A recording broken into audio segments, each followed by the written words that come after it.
video, we're going to be going over the French braid. So I am going to take a section at the top, a U section.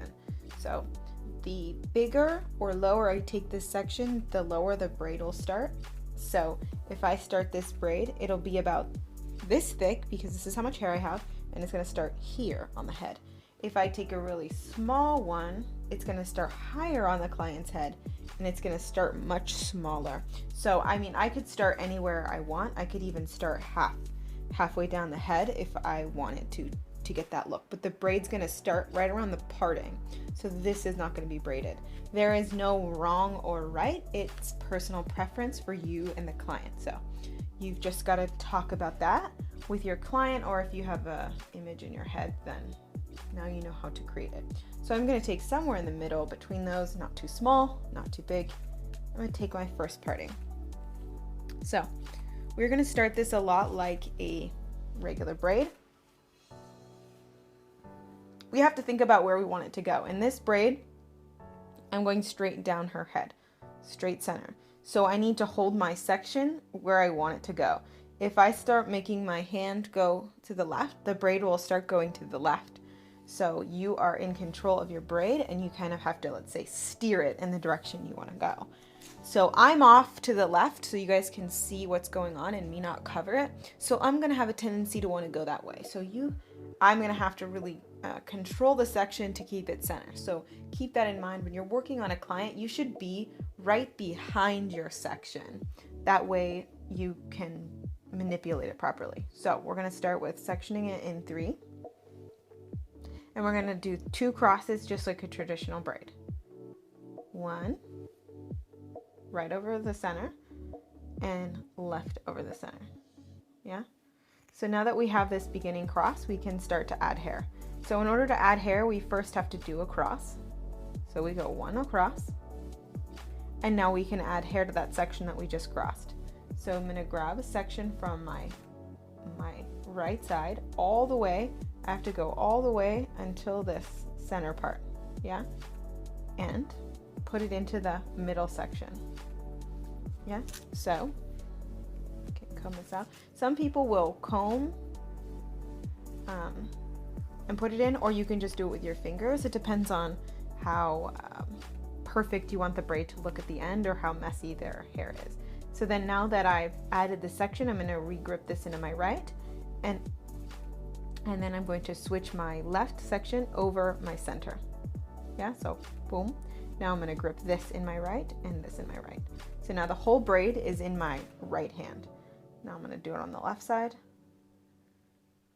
making sure this section goes all the way back to the center, and add it to my center section. Yes, so here I'm going to do it with my fingers so you can see I'm just kind of raking it to change its direction. It wants to go down, so I have to change its direction to go back. Then I can take my left section over here and flip. Now I'm going to switch everything to my left hand. Hold, hold, hold. Yes? So we can see, if we can see any part lines, we can start to pull the hair down. So now we're on our right side. See that section here? That's signaling that you need to grab hair from your right side. So we are grabbing hair, adding it to our center, and combing it out. Smooth out the crazies. Grab this outside section and flip this side over.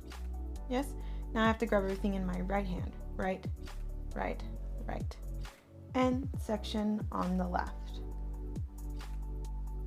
Got my section, add it to my center, and include it. Yes. So now I can grab this outside section with my left hand. So left section, left hand, flip it over. Yes. And then I need to grab everything with my left hand now. Left, left, left. So there's a few details I'm going to start adding because I feel like you've gotten the hang of this. If you need to rewind to really get the hang of it, you can. So remember how I said where your hand goes, the braid will start to go? The same thing happens when we either pull away from the head or we sit nice and close to the head. So if we want the braid to remain tight to the head, we have to keep our hand position low and in towards the head.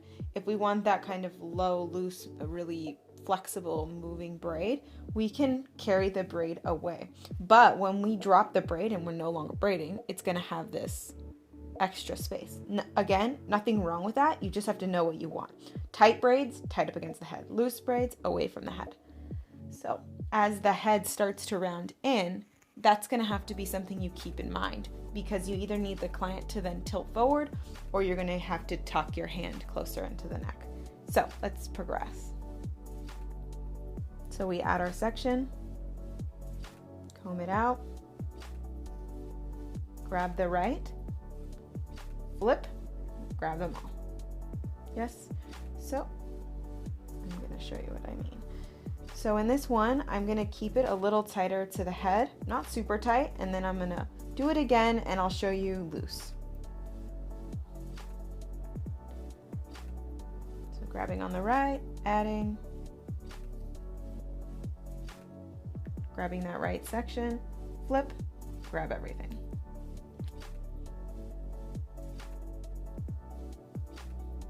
Okay, so it's really important that even though I'm grabbing sections and having to clean up the hair, that when I do this trade-off here, that I keep this hand close to the head. So when I flip, I now have it close. Yes? And then I grab my section.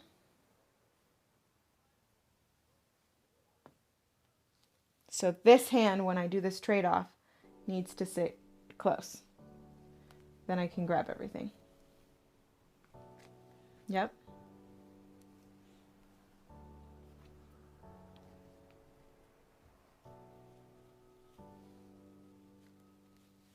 So it's really important to kind of keep this hair, I just keep breaking it down because these little bits will want to pop up and loop into your braid.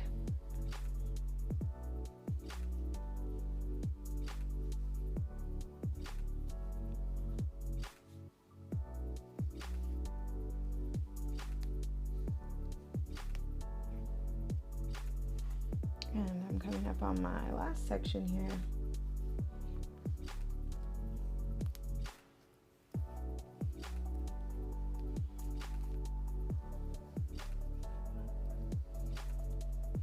So you can see that this braid does not, now we can just finish with our traditional braid once we run out of sections. So you can see that this braid is pretty tight, it doesn't move that much. You could even do it tighter than this, but too tight and it starts to look like that athletic braid, so it just depends on the style that you want to create, whether you want that tight athletic look or you want the loose. So you can see that that braid didn't flex much because we were pretty close up to the head. We're going to be going over the French braid but loose, so it's going to start the same way as a tight one. The difference mainly is where we're holding the section as we're braiding. So instead of holding it really snug up to the scalp and then following the round of the head really snug, we're going to stay farther away so we have a lot of room. So again, how much room is personal preference. The further away you are from the head, the looser the braid will be, and the more when you collapse it, you're going to have this protruding kind of bit. So we go right over center, left over center. That's the start of our braid, just like before. Now our right's gonna flip. So with loose braids, you don't have to be as perfect about your sectioning as tight braids.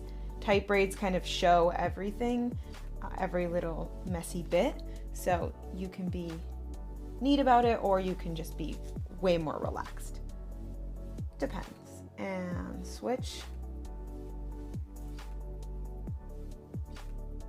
So it's the same braid. The difference is going to be in where you're holding your hands. So as you can see, look, I'm pretty far away from the head. And then we'll switch.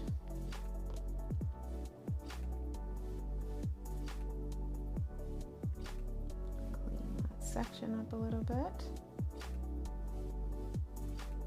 And switch. Again, I'm still pretty far away from the head. Okay.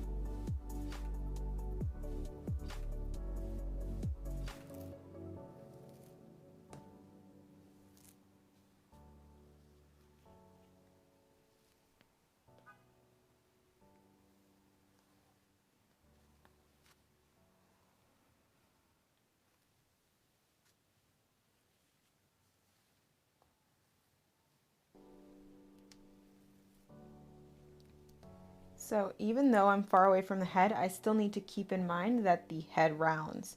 So if I want to keep the same amount of looseness, I still have to slightly round in with the head, or else it's going to get more loose as it goes down. So again, nothing's wrong in braiding. I always say the only thing that's wrong is when you created something you didn't mean to create. So you can do whatever you want as long as you're intentionally doing that.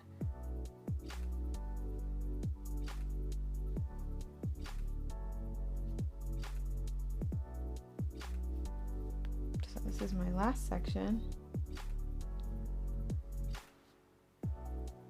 And this part of the braid can even match that looseness here.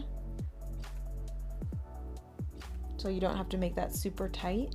That way it doesn't look out of place. It's loose, kind of romantic feel, and then a super tight, chunky braid, yeah? So once we are done with that, we can just tie that off or clip it off. Depends on what you're gonna do with it next. We can then deconstruct this if we want to make it look even more messy. So you can also deconstruct it as you're going. Some people find that easier. Some people want to see the structure and then pull it apart. It depends. You're just gonna have to do this a lot and see what you like to do. So we can pull on these little pieces here and make this as messy as we like. And remember, I like messy, so I may do it more than you would or your client would. But practice it, because if someone says they want it messy and you can't deliver, that's not something you want. So we also want to pull on this piece. Yeah, so I'm kind of stabilizing the braid down here. Not too much, or else it won't allow hair to be pulled through.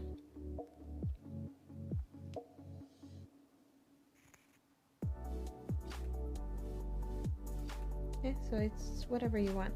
I typically will make the braid a little bit less messy up top and let it get messier. That way when they see it from a front view, this doesn't look just crazy. It's only mildly loose. And then in the back it has that romantic kind of chic look. But again, if this is for more of a photo shoot and not a client and you really have free reign, then do obviously whatever you want.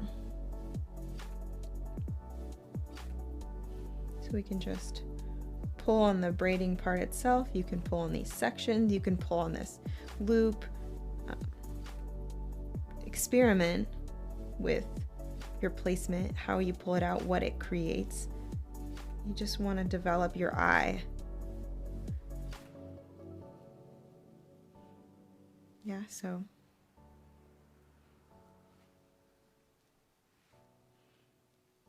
you guys can see we can pull this, and some people will even just kind of pull on the braid really like this.